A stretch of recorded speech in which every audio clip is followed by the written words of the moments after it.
I was there. I was in Hoboken, and it was right across. Were you living in Hoboken? No, I was living at my parents'. Okay. But I was taking the commuter train in. I didn't see any of the planes hit. I saw the buildings go down, though. You did? Yes. From where? From, I'd say fairly close. I mean, the train that runs from Hoboken runs to the World Trade Center. So it was, there's two trains. One runs to on 33rd, one runs to World Trade Center. Right, yeah. So it's right there. Like, it's a straight shot from Hoboken Terminal. So you're literally, I mean, I'd say so across the river, the smallest part of the river. So you're right in front of those buildings. It was like, I mean, it was like being in a science fiction film, you know, or like or some kind of like a disaster film. It was exactly that kind of feeling. You didn't believe it. Like, it felt like you were in Independence Day or something. Like, it made no sense. Your brain couldn't process it. And for me, it was a little different. I'm kind of like, I'm very empathetic, and I'm kind of a conduit emotionally and stuff. So I pick up a lot of stuff in that way. And there was like about 300-400 people around me. I was right at the edge. A lot of people were maybe a little too scared to get right to the edge of the railing. All these people behind me, though, they all had friends and family in those buildings. I didn't. So when that first building went, like, it was like an A-bomb went off of like just this emotion, and it was like, it made you nauseous. You know, I was more upset for the people around me than for myself. You know, I was just. I think one of the first thoughts that went in my head when it went down is, oh, what does this mean? Like, what does this mean for the world? Like, how's this going to change everything? So yeah, that was pretty crazy. It was like total piece of fiction. It was like, you know, you couldn't even believe it was happening. And what did you end up doing that day?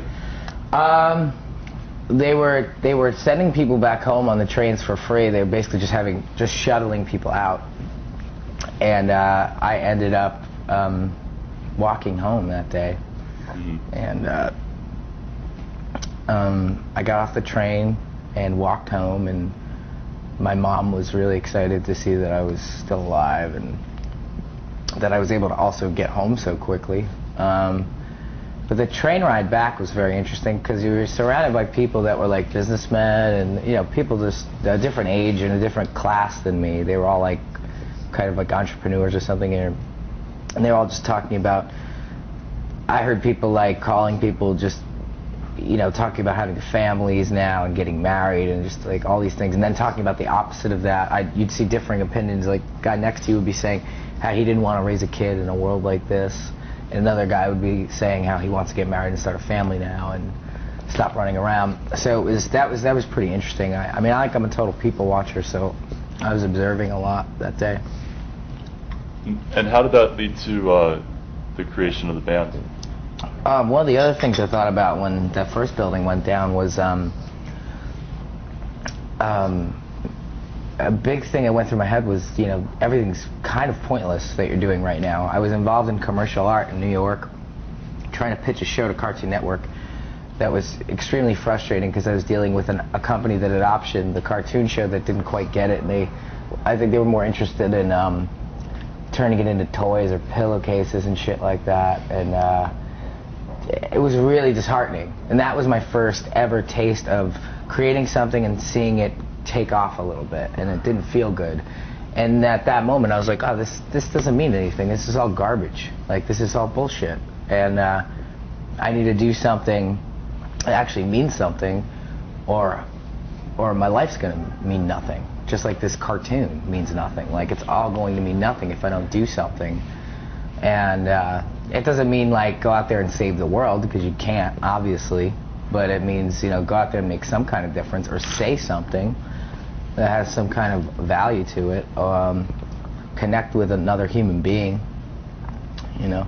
So that was it. I mean, and I think it took a couple weeks tops, and then we were jamming, and then a month later we had Mikey, and then a month after that we were playing, and then a month after that we were recording and then touring. So it was just like every month was a giant thing happening for us, you know. So do you think have you found like that meaning through this? I absolutely, I mean, I feel like I've accomplished a lot, my personal goals with the band, And yeah, I think I you know, we created something special together, and I wanted to be part of the team. I didn't just want to be it myself. I think we created something very special together. I think it means something. It meant something when it started. It said what it kind of had to say, and so that's an interesting position to be in, because, you know, I don't necessarily think the next album we make, I don't necessarily know that it needs to say something. I think we're kind of finished in that regard. Yeah, so it's going to be interesting to see what we do next, because I guess, you know, quote unquote, the mission or the goal or whatever it was, that feels, yeah, I feel very complete about that. Like, the feeling that I got growing up in that area, did you ever kind of have these kind of moments where you're in an environment, even in high school or anywhere else, where you realize, like, wow, I'm completely built differently than every single person I'm around? Like, from the kids bullying, like, I'd watch kids bully other kids, and it was all about, like, force and aggression and dominance. And I was like, wow, why am I not like that? Like, why am I not prone to conflict like all these other kids I'm around? Why am I not prone to violence? Why am I not prone to act out? Why does violence, like, you know, why do I realize it's so wrong? And why does it make me nauseous? And, you know, why do I want to create things instead of destroy them? And all I saw around me was other kids that just wanted to destroy something. If some kid got a new bike, another kid wanted to take it and jump it and destroy it. And I never understood that. The same thing. That's what's interesting. You know, we'll play something like Reading Festival, and I'll get hit with, like, a golf ball or a bottle of piss, and I'll be like, wow, why am I not like that guy? You know? What makes me different like that? Why do I want to just create something really special and kind of just, like, basically give it to the world? And there's other people that are just so, they just hate themselves so much that they want to act out in aggression against something, you know? Something that stands for really just, and that's the kind of response this band is supposed to get. Like, it was a wake-up call in the regard that we hadn't had that response in a long time, but when the band started, we would get physical threats, you know, because it was flamboyant and it was unapologetic. That's what this band is.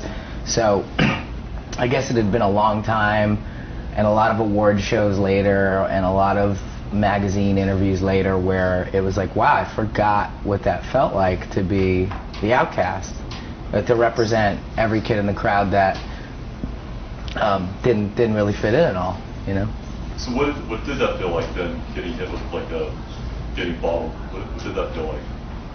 It was exhilarating and extremely challenging, you know. There's nothing like that to humble you more, or let you know that there's still something to fight for, or that the world wants what it wants. You know, like, you can't change the world. You can't fight the world. The world is always going to win based off what it wants. You know, but it also makes you realize that sometimes there's just, like, a majority out there, or a minority out there, that's extremely aggressive, when in fact you're playing for the majority, which is A, really enjoying what you're doing, and B, very peaceful people. So, but it's interesting. I think the polarizing element to the band is really exhilarating. It's very exciting. You never get bored. So when you got, like, hit with the ball, you felt like exhilarated? Yeah, I mean, that actually ended up I think when all said and done, I mean, we'll have, you know, we've had shows since that I feel were, like, maybe my personal best, or I said something extra witty that day or extra important, but I think when all is said and done, people will look at that very specific show and say that was the most important show of this band's career, because they got up there facing a tremendous amount of opposition and won an entire crowd over, and did it with every single camera on them and everybody facing them. And so I think that's why it's important, because it really sums up the band in one 40-minute set, you know? It was not easy. It was like a volley at first, and then just stopped. And there was cheering, and there was excitement, and there was positivity, like, you know, like a current through the audience. And it was really amazing. It's amazing to watch some of the footage that BBC captured of it. It's pretty awesome.